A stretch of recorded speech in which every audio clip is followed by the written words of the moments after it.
अंशों का निर्गमन। और आज जो टॉपिक है वो रोकड़ के लिए अंशों का निर्गमन।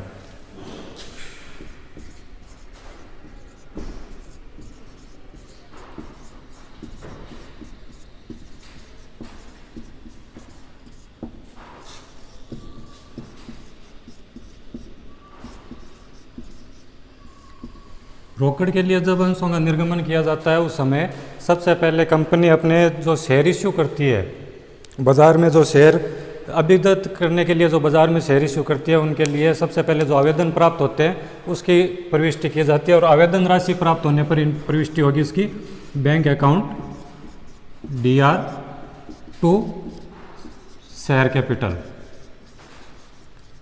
जितनी आवेदन राशि प्राप्त होती है उस आवेदन राशि से ये प्रविष्टि की जाती है। उसके बाद जो ये आवेदन राशि प्राप्त हुई है उस आवेदन राशि को कैपिटल अकाउंट में ट्रांसफ़र करने की एंट्री होती है। शेयर कैपिटल शेयर एप्लीकेशन,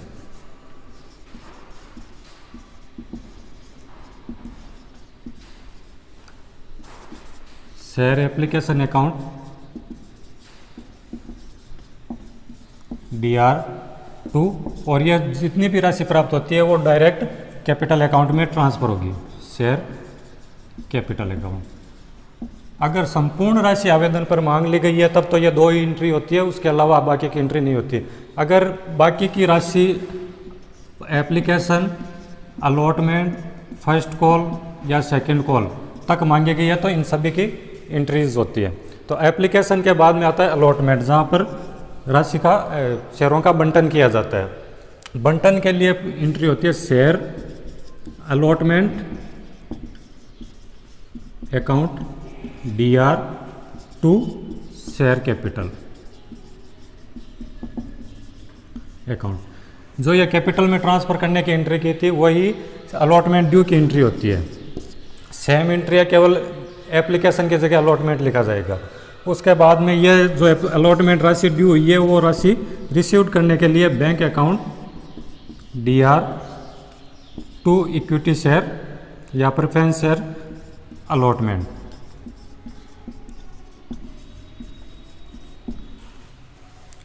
अब इसी तरह फर्स्ट कॉल और सेकंड कॉल को पहले ड्यू किया जाता है, उसके बाद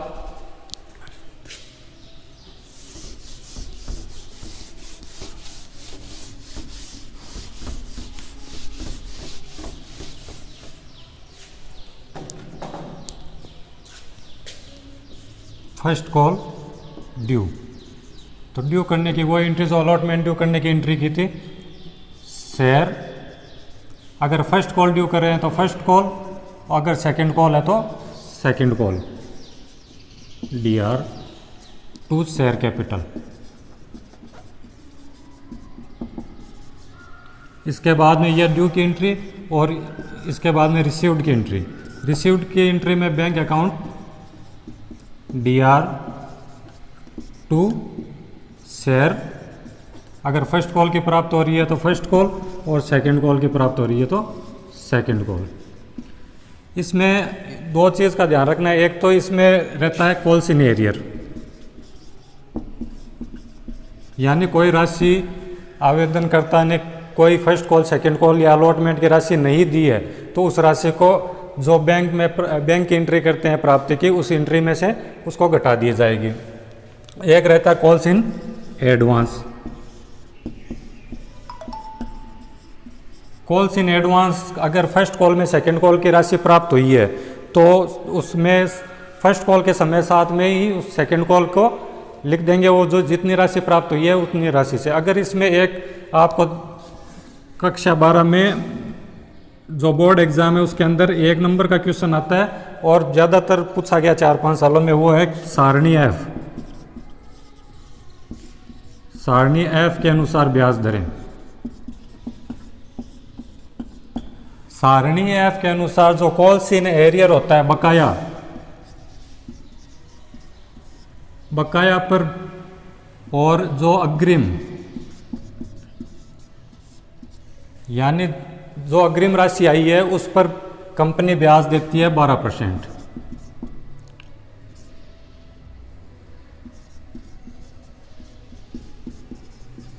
और बकाया पर वसूल किया जाता है 10%। तो ये 10% और 12%, याद रखना कॉल्स इन एरियर पर 10% और कॉल्स इन एडवांस पर 12%। अगर क्वेश्चन में दे भी रखा है एरियर और एडवांस पर ब्याज लेना है तो उसमें आपको 10% और 12% नहीं दिखाई देगा। आपको याद रखना है कि कॉल्स इन एरियर हो तो 10% ब्याज की दर बकाया की होती है और एडवांस पे 12%। और 1 नंबर का क्वेश्चन पूछा जाता है हर अल्टरनेट ईयर्स में, ये सब क्वेश्चन आपको मिलता है।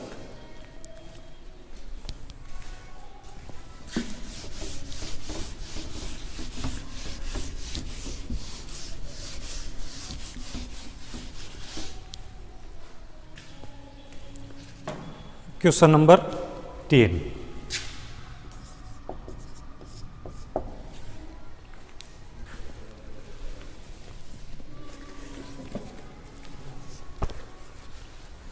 क्वेश्चन नंबर 3 दे रखा है कोहिनूर लिमिटेड की अधिकृत पूंजी 10 लाख थी, यानी कोहिनूर लिमिटेड की अथॉराइज्ड कैपिटल दे रखी है 10 लाख रुपए, जो कि 100 रुपये वाले 10,000 समतांशों में विभक्त थी। 10,000 समतांश है और एक समतांश की वैल्यू दे रखी है 100 रुपये। इन अंशों पर 8,000 समतांश जनता को निर्गमित किए गए। इस 10,000 में से कंपनी ने केवल 8,000 समतांश ही जनता में निर्गमित किए हैं। समस्त अंकित मूल्य आवेदन पर देय था, यानी जो 100 रुपये थे वो संपूर्ण राशि ही आवेदन पे देय थी। इस क्वेश्चन के अंदर फर्स्ट कॉल सेकंड कॉल या अलॉटमेंट नहीं है।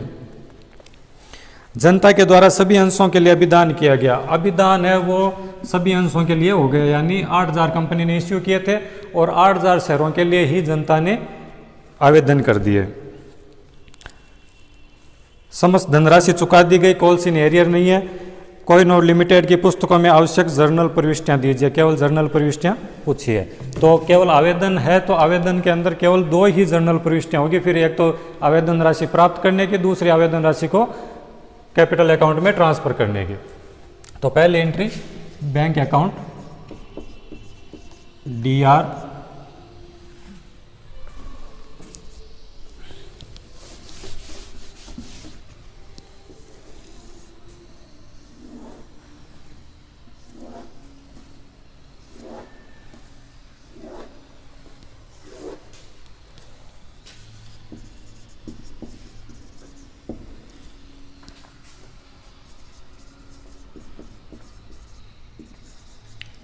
टू इक्विटी शेयर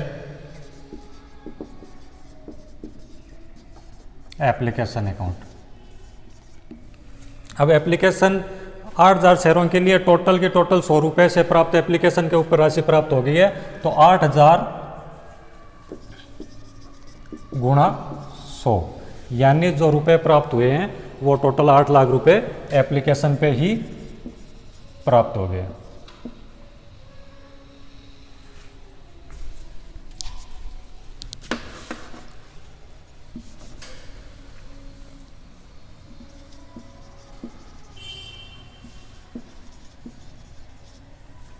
अब रही बात इसकी नरेशन की, तो नरेशन एग्ज़ाम के अंदर जो पेपर आते हैं उसमें नरेशन नहीं पूछा जाता, उसमें सीधा लिखा हुआ आता है, विवरण देना आवश्यक नहीं है। ये तो हो गई आवेदन एप्लीकेशन राशि जो रिसीव्ड हुई है उसकी प्रविष्टि। उसके बाद होती है जो एप्लीकेशन राशि जितनी प्राप्त हुई है उस एप्लीकेशन राशि को कैपिटल अकाउंट में ट्रांसफ़र करनी है। तो जो ये अकाउंट हमने क्रेडिट किया उसको, इस अकाउंट को क्लोज करने के लिए इसको वापस डेबिट करना पड़ता है। तो equity share application account DR to equity share capital account, और संपूर्ण राशि से इसको कैपिटल में ट्रांसफर कर दीजिए।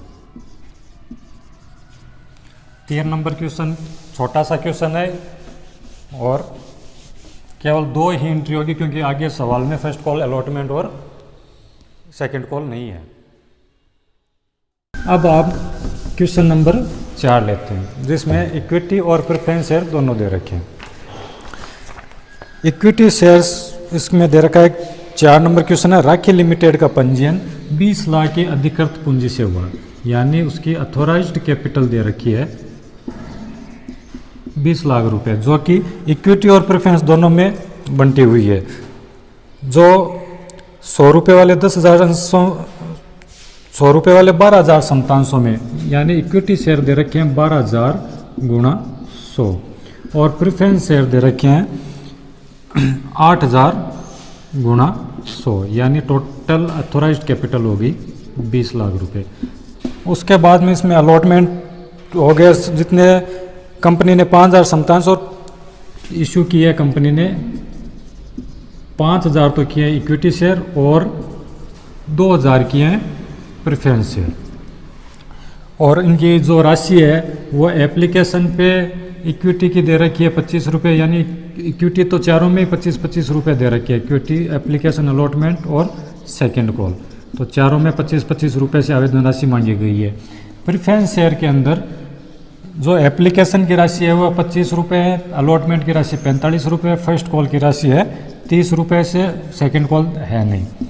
तो उसके बाद में लिख रखा है सभी अंशों के लिए आवेदन किया गया, बंटन किया गया, समस्त राशियां समय पर प्राप्त हो गई और इसके जर्नल प्रविष्टियां और बैलेंस शीट बनानी है। इसमें कोई क्वेश्चन के अंदर सिंपल क्वेश्चन है, इसके अंदर बकाया नहीं है, न कोई अग्रिम, टोटल डायरेक्ट क्वेश्चन में आपको राशि को पहले ड्यू करना है, उसके बाद में राशि प्राप्ति की एंट्री करनी है।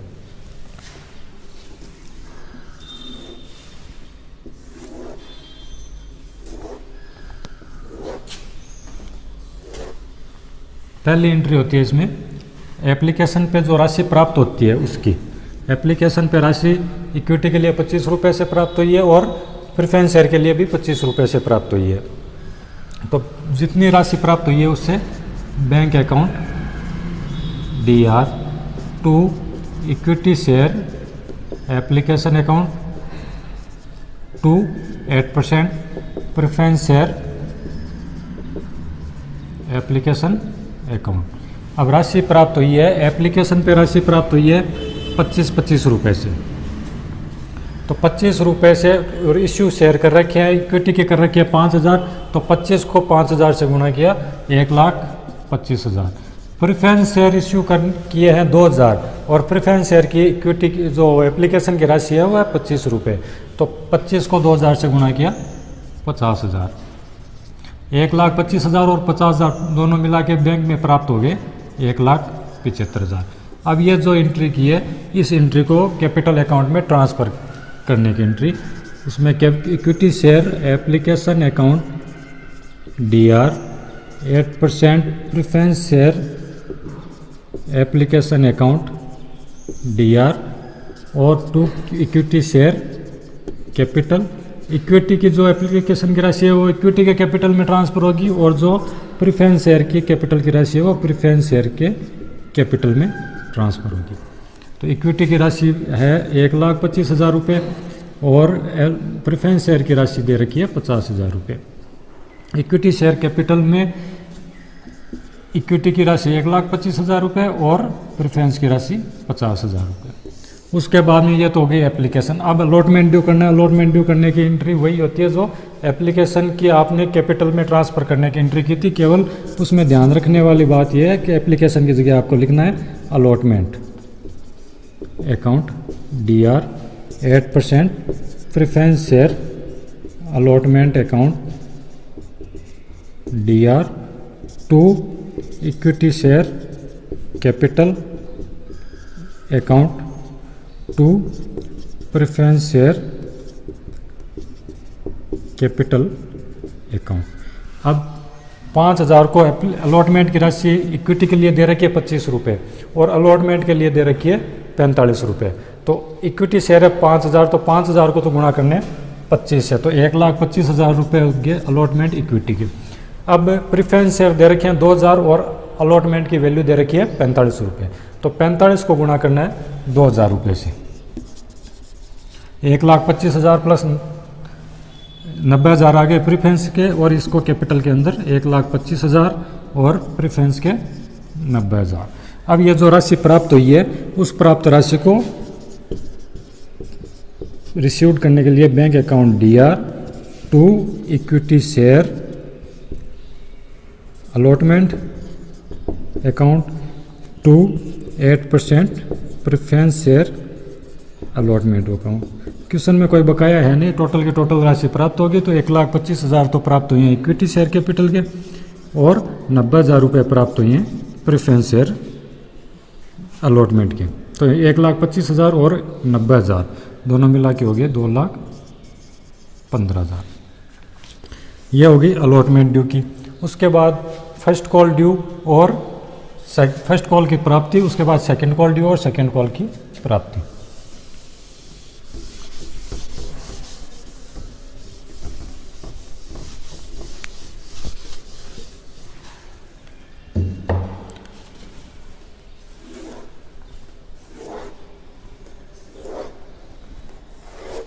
फर्स्ट कॉल ड्यू करेंगे। फर्स्ट कॉल ड्यू के अंदर इक्विटी शेयर एंट्री वही है जो अभी पिछली एंट्री की थी, जो अलॉटमेंट ड्यू की एंट्री की थी वही फर्स्ट कॉल ड्यू की होगी, वही सेकंड कॉल ड्यू की होगी। एंट्री में परिवर्तन नहीं आता, केवल जो अमाउंट है या जो एडजस्टमेंट है उसमें परिवर्तन आपको मिलता है। Equity share first call account DR 8%, preference share first call account DR 2, equity share capital account 2 8%, preference share capital account. अब देखो इक्विटी दे रखी है 5,000 शेयर, 5,000 शेयर और उसकी वैल्यू दे रखी है 25 रुपये। तो इसको तो 25 को गुणा किया 5,000 से तो 1,25,000 रुपये। प्रेफरेंस शेयर के लिए 2,000 प्रेफरेंस शेयर इश्यू कर रखे हैं और प्रेफरेंस शेयर की वैल्यू दे रखी है फर्स्ट कॉल की 30 रुपये। तो 2,000 को गुणा करना 30 रुपये से तो 60,000 और ये राशि 1,25,000 इक्विटी कैपिटल और प्रेफरेंस कैपिटल 60,000। इसके बाद में आती है फर्स्ट कॉल की प्राप्ति की। तो प्राप्ति में bank account DR 2, equity share first call account 2 8%, preference share first call account. Equity की दे रखी है राशि 1,25,000 रुपये और 60,000 रुपये प्रेफरेंस शेयर की। 1,25,000 और 60 1,85,000। ये एंट्री होगी फर्स्ट कॉल ड्यू की। अब बात आती है सेकंड कॉल। तो सेकंड कॉल पहले ड्यू करनी है, ड्यू करने की एंट्री यही होती है। तो इसमें एंट्री है equity share second call DR। अब इस सवाल के अंदर फर्स्ट जो प्रेफरेंस शेयर दे रखा है वो सेकंड कॉल के लिए शून्य है, यानी सेकंड कॉल से पहले फर्स्ट कॉल में उसकी वैल्यू 100 रुपये कंप्लीट हो चुकी है। तो इसमें प्रेफरेंस शेयर नहीं आएगा, इसमें केवल equity share second call 2 equity share capital और इक्विटी शेयर 5,000 है, उसको गुणा करना है 25 से, यानी टोटल हो गए 1,25,000 रुपये। अब यह संपूर्ण राशि प्राप्ति की। Bank account DR 2, equity share second call और राशि होगी 1,25,000। इसमें जर्नल एंट्रीज तो इतनी होगी। अब इस सवाल के अंदर पूछा गया है आगे इसकी बैलेंस शीट और इसका जर्नल प्रविष्टियाँ, दो ही पूछी गई है। तो जर्नल प्रविष्टियों में तो इतनी है। बैलेंस शीट बनाने से पहले नोट्स टू अकाउंट बनाना पड़ता है, क्योंकि उसमें से जो शेयर कैपिटल की या जैसे सिक्योरिटी प्रीमियम की राशि है तो वो सिक्योरिटी प्रीमियम की राशि ली जाती है। इस सवाल के अंदर हमारे पास सिक्योरिटी प्रीमियम की वैल्यू है नहीं, तो हमारे पास केवल एक शेयर कैपिटल का नोट्स टू अकाउंट बनेगा।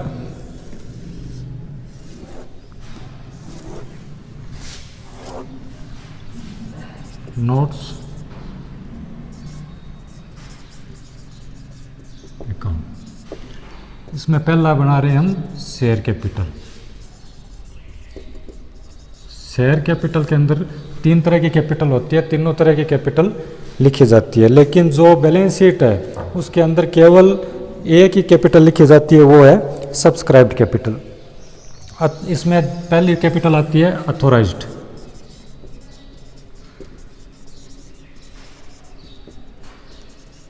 अथोराइज्ड कैपिटल में वो कैपिटल आएगी जो कंपनी, जितनी कंपनी की अधिकृत कैपिटल है। तो अधिकृत कैपिटल कंपनी की दे रखी है 20 लाख। तो ये अथोराइज्ड कैपिटल क्या आएगी, इसमें लिख रखा है 12,000 equity shares at the rate ₹100 each, यानी टोटल वैल्यू होगी इक्विटी की 12 लाख रुपये।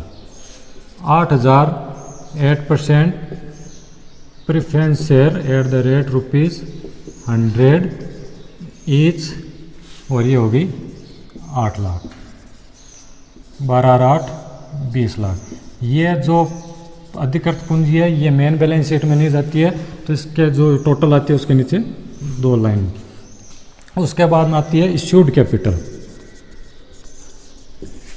यानी कंपनी ने जनता में कितने निर्गमित किए। तो टोटल अपने पास अधिकृत पूंजी थी 12,000 और 8,000। अब कंपनी टोटल इश्यू कितने कर रही है, तो कंपनी इश्यू कर रही है 5,000 और 2,000। तो 5,000 equity share at the rate ₹100 each, तो ये हो गए 5 लाख, और 2,000 8% preference share at the rate ₹100 each, और ये हो गए 2 लाख। यानी कंपनी ने इश्यू किए हैं 7 लाख। ये भी नहीं आती है क्योंकि इसमें कंपनी अब इश्यू किया, अब ये अभिदत कितना होता है, दिया अभिदान होता है, न्यून अभिदान होता है, उस पर सब्सक्राइब्ड कैपिटल डिपेंड करती है। सब्सक्राइब्ड कैपिटल की जो राशि होती है वो मेन बैलेंस शीट में जाएगी, सब्सक्राइब्ड कैपिटल। तो सब्सक्राइब में इस सवाल के अंदर तो इश्यू और सब्सक्राइब दोनों समान है, क्योंकि इस सवाल में जो इश्यू कैपिटल की थी जनता द्वारा उतने ही शेयर मांगे गए थे, तो जितने इश्यूड कैपिटल है उतनी ही इस सवाल के अंदर सब्सक्राइब्ड कैपिटल है। 5,000 इक्विटी शेयर ₹100 ईच, 5 लाख, और उसके बाद में 2,000 equity share preference share ₹100 each, 2 lakh. ये जो 7 लाख रुपए आए हैं ये बैलेंस शीट में शेयर कैपिटल के अंतर्गत लिखे जाएंगे। ये नोट से अगर सिक्योरिटी प्रीमियम होता तो ये आगे एक नोट और बनता। अब इसमें अगर कोई बकाया मांगे होती, यानी कोई शेयर धारक अगर कोई शेयरों के या किसी मांग के पैसे नहीं दे पाता तो वो राशि इस सब्सक्राइब कैपिटल में से घटा दी जाती। अब इसका लास्ट पार्टीशन बैलेंस शीट।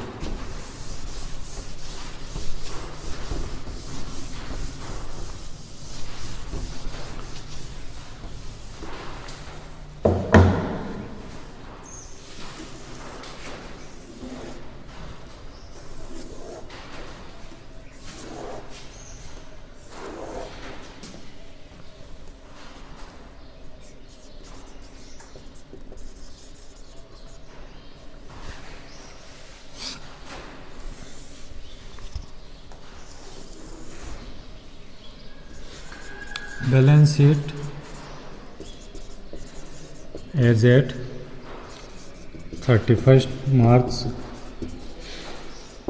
अब इसमें पहला कॉलम आता है पर्टिकुलर,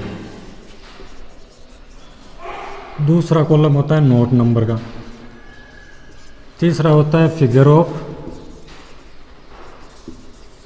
करंट ईयर, और लास्ट कॉलम होता है figure of previous year.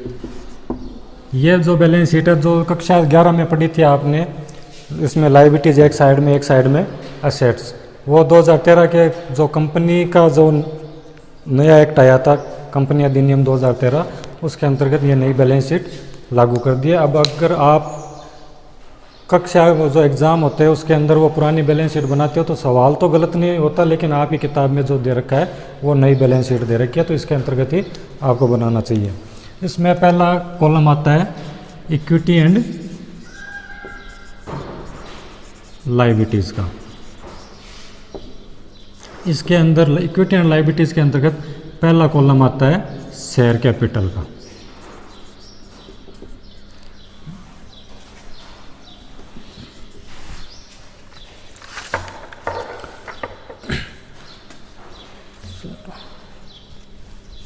Share holder fund. अभी शेयर होल्डर फंड के अंतर्गत 1 2 3 और आते हैं। पहला आता है शेयर कैपिटल और उसके बाद में आता है सिक्योरिटी प्रीमियम का रिजर्व एंड सरप्लस। अब इस सवाल में हमारे पास केवल इतना ही है, शेयर कैपिटल की वैल्यू लिखनी है। तो शेयर कैपिटल की नोट्स टू अकाउंट से अपने पास सब्सक्राइब कैपिटल में वैल्यू आई थी उसकी 7000। तो शेयर कैपिटल के यहाँ पर लिखना है, नोट बनाया था 1, उसकी वैल्यू आई है 7 लाख और कोई लाइबिलिटीज़ की कोई अमाउंट है नहीं, तो इसके टोटल यहीं लगा देंगे। तो यहाँ टोटल होगी 7 लाख। उसके बाद में असेट साइड कॉलम बनेगा, उसमें सेकंड पार्टीशन असेट्स में 2 नंबर पे आता है करंट असेट्स और करंट असेट्स के 4 नंबर कॉलम में आता है कैश। अब जो ये राशि अपने पास बैंक की जितनी भी एंट्री की थी उसे या तो बैंक अकाउंट बनाओ या फिर जितनी राशि शेयर कैपिटल में आती है और सवाल के अंदर न तो कोई बकाया है, न कोई अग्रिम है, न कोई डिस्काउंट है, तो न सिक्योरिटी प्रीमियम, तो संपूर्ण जितनी भी राशि है वो कैपिटल की दे रखी है, वो टोटल की टोटल आप कैश अकाउंट में लिख दो और बैलेंस शीट की टोटल को 7 लाख लिख के बैलेंस शीट को पूरा कर लो। यह था क्वेश्चन नंबर 4। अब नेक्स्ट वीडियो में हम करेंगे क्वेश्चन नंबर 5।